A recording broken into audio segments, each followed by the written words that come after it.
ကဘာပေါ်မှာခလေးတွေအကြောက်ဆုံးအရာတွေဘလို့အသက်ဝင်လာလဲလို့စောတို့ကတွေးတောနေချိန်မှာပဲမိစ္ဆာတွေကတော့သူတို့စီကိုဦးတီလာနေခဲ့ပါပြီ။အန်ဒီရဲ့များလို့ခလေးတွေကိုအထဲတွင်းဖို့ကြောင်းခီပါကပြောနေပေမဲ့ခလေးတချို့ကတော့ကန်းချီဘက်ကိုအိမ်ငွေချခံရပြီးဆက်လက်ဦးတီနေပါသေးတယ်။စောကကန်းချီကခလေးတွေကိုပြန်သွားခေါ်မယ်လို့တော့ရောဘင်နဲ့ချော်ပါကဒီလိုလဲလိုက်ခဲ့မယ်လို့ဆိုပါတယ်။စောကရေဗာမတ်ရိုညာတို့တွေကိုလိုက်လံတားဆီးနေပေမဲ့ခလေးတွေကဘာမှမတုံ့ပြန်တာကြောင့်ချော်ပါကဒီလိုတဖွဲလုံး sleep walking ဖြစ်တာမျိုးစေးပညာသမိုင်းမှာမရှိဘူးလို့ဆိုပါတယ်။ရောဘင်ကခလေးတွေဘေးကအဖြူအောင်မြားကိုတီထားမိသွားပြီးစောကိုလည်းခလေးတွေကိုမထီဖို့မှားချတာအတီးပြလိုက်ပါတယ်။ဒါပေမဲ့စောကနားမထောင်ပဲခလေးတွေကိုစိတ်ပူပြီးသွားထိလိုက်တဲ့အခါသူတို့ဘေးကအသားအဆီးတစ်ခုကြောင့်စောလည်းထိကြိုက်သွားပြီးမြေပြင်ပေါ်လဲကျသွားပါရဲ့။ရောဘင်နဲ့ချော်ပါလည်းစောဘော်ကပြုတ်ကျသွားပြီးစောကလည်းတစ်စုံတစ်ခုကသူ့လက်ကိုထိုးဖောက်သွားကြောင်းပြောလိုက်ပါတယ်။တစ်ဖက်ကထက်အိပ်ပျော်သွားတဲ့ခလေးတွေကိုတော့ကျောင်းအုပ်ကီပါတို့ကဘေးကင်းရရွှေ့ပေးလိုက်ပြီး boss တွေကိုအကြောင်းကြားလိုက်တော့ဖို့အန်ဂျယ်ကိုပြောလိုက်ပါတယ်။အန်ဂျယ်လည်းပွဲတော်ပတ်နဲ့ရွာတဲကလူတွေကိုပင်လယ်ဖြန်ကျောင်းမှာ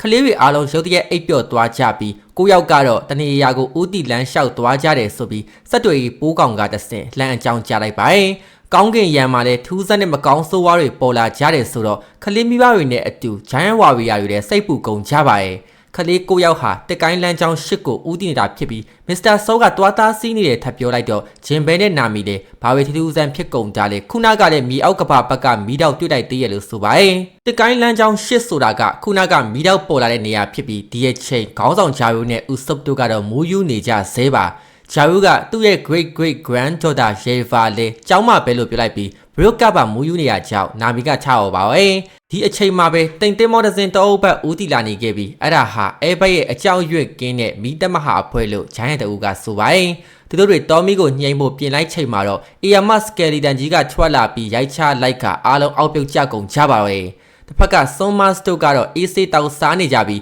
ခလေးတွေကိုလာကယ်တဲ့မိဘတွေကိုတစ်ဆူးဝင်နဲ့ထိုးဆိုင်ပစ်မယ်ခလေးတွေမျက်စိရှိမှပဲမိဘတွေတေချရမယ်လို့ပြောနေပါတယ်တကယ်တော့စိန်ဆွန်မတ်ဟာတုံတုံဒီဘယ်ဖရူတစ်ဆူးအတီးကိုစားထားသူပါဂွန်ကိုကတော့ဆွန်မတ်ပြောရတာတွေကိုနားမထောင်ပဲကေလင်ဟန်ကဘယ်လန်းချောင်းကိုရွေးမှလဲမေးတော့မှကျွန်းအလဲတဲကတစ်ကိုင်းအထူကြီးပေါ်ခလေးတွေကိုဖျက်လာစေပြီးရွာနာကတိမ်ပင်လေတွေပေါ်စီလာခိုင်းမယ်လို့ဆိုပါတယ်ကယ်လင်ဟမ်ကဆွန်မတ်ကိုစားလို့နေတယ်ပြောရတဲ့အခါဆွန်မတ်ကစားကိုတွေးတော်ပြီးတရေတမောအိတ်လိုက်ပါရဲ့ဆွန်မတ်ရဲ့အိမ်မက်အတွေးတွေကအကောင်းစားစားတွေကိုကယ်လင်ဟမ်ကထုတ်ယူလိုက်ပြီးတကယ်တော့ကယ်လင်ဟမ်ဟာရူရီယိုနိုမီမော်ရက်ခီဝင်အတီးကိုစားထားသူပါကယ်လင်ဟန်ကသူတို့တွေကိစ္စပြီးရင်စိတ်ကန်းကဂျိုင်းရန်တင်မော်ဒဇင်းကိုယူပြီးဖိန်တာလို့ခေါ်တဲ့အရာနဲ့ဟိုလီလန်အထိတက်တန်တစ်ခုဆွဲရမယ်လို့ဆိုပါရဲ့ဒါမဲ့ဆွန်မတ်ကတော့လွယ်လွန်းနေလို့စိတ်လိုမကြဖြစ်နေတာကြောင့်ဂွန်ကိုကမကြခင်ပြဿနာတစ်ခုလာတော့မှဖြစ်ကြောင်းရွာအပြင်ကတိမ်ပင်လယ်မှာပင်တရမြတင်မော်ဒဇင်တွေ့ခဲ့ကြောင်းနဲ့ဆွဲဟက်လူပီတို့အဖွဲ့ဒီကိုရောက်နေကြရလို့ဆိုပါရဲ့ဒါအပြင်ခလေးတွေဦးတည်နေတဲ့လမ်းကြောင်းမှာလေတော်မီလောင်နေတာကြောင့်ဂွန်ကိုကတော့ဒီခလေးတွေမီးလောင်သွားလဲသူနောက်တစ်ဖွဲ့ထပ်ဖမ်းမယ်လို့ပြောလိုက်ပါရဲ့ချော်ပကစောကိုဒဏ်ရာတွေကုသဖို့ပြောနေပေမဲ့စောကတော့ခလေးတွေကိုအရင်ကြရအောင်မယ်လို့ပဲပြောနေခဲ့ပါတယ်။တစ်ဖက်ကမြောက်ကဘာမှာလဲဒဏ်ရာတွေနဲ့လူကီကရက်နာတူကြီးကိုကင်ကဟာယူတင်ငါ့ကိုလာတားစမ်းဆိုပြီးရှိမောနေပါတယ်။ဒါပေမဲ့လည်းဟာယူတင်ကရက်နာတူကိုတော့မနိုင်တာကြောင့်သူ့ကိုမရှင်းနိုင်ဘူးလို့ဆိုပါတယ်။စန်ဂျီကဒီအရွယ်အစားအရန်ကြီးတဲ့ဂျိုင်းယန်ကြီးကဘယ်ကောင်လဲဆိုတော့သူ့နာမည်ဟာလိုကီဖြစ်ပြီးဒဏ်ရာတွေအရန်ရထားလို့သူတို့ကူညီဖို့စူးစမ်းခဲ့ကြောင်းလူဗီကရှင်းပြလိုက်ပါတယ်။ခုနကလျှက်စီးတန်းဟာမီးတောက်တစ်ခုကိုဖြစ်သွားစေပြီးမကြခင်အဲဘတ်တပီတုံပြန်နှံတော့မှလို့လိုကီကပြောလိုက်ပါတယ်။ငါ့ကိုလက်ထိတ်မဖြုတ်ပြီးရင်အားလုံးအတူတေရမယ်။ငါကတော့အားနေတဲ့လူတွေကိုစက်တက်နေအောင်မှပဲလို့လိုကီကဆိုပါတယ်။ပြောဆိုနဲ့သူကနေလျှက်စီးတွေထပ်ထွက်လာတဲ့အခါဟာယူရင်ကသဘောတူဖို့လုပ်တော့ဇိုကလှမ်းတားလိုက်ပါတယ်။လူဗီကလည်းဒီကောင်ပြဿနာရှာရင်ပြန်ဖမ်းထည့်ပေးဖို့ကသူကတိဖြစ်လို့သူတီမယ်လို့ဆိုပါတယ်။ရက်နာတူဟာစွမ်းကြီးလွန်းတာကြောင့်အနာကရင်ထက်လိုက်သွားမယ်လို့ဟာယူရင်ကပြောနေပေမဲ့လူဗီကတော့ပြေးဝင်သွားခဲ့ပါပြီ။